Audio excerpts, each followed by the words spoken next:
BBC Radio 5 Live. If the way we talk about U-turns means political leaders are less willing to listen and change tack, is being flexible a sign of strength or a weakness? Do U-turns have a lasting impact? And what do voters think of politicians changing their mind? I have with me this afternoon Mansoor Soomro, who's a senior lecturer in sustainability and international business at Teesside University.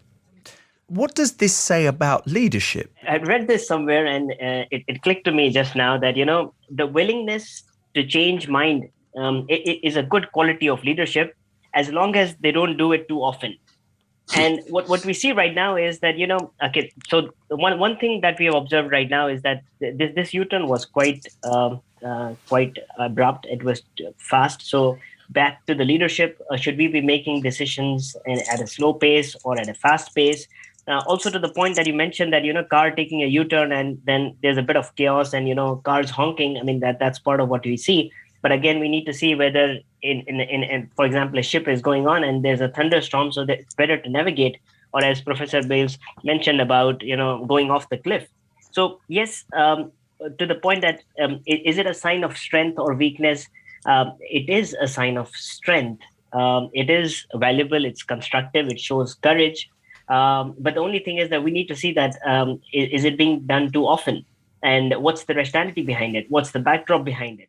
First thing I think should be that, how do we build a consensus around it? Number two, how do we open communication channels around it, right? If there's a positive side to it, what's the rationality and how do you communicate it across? How will the decision making work as we move across?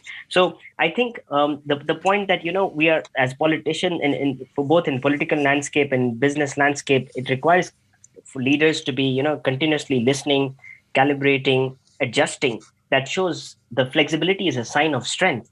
And that shows also, it's better that, you create more flexible leaders as compared to leaders then which are pushed to be in an act of dishonesty, or which will then again create an issue of trust in the government. But the only thing, as I said at the start, is that the willingness to change mind is a good thing, but hopefully you don't do it too often. Indeed.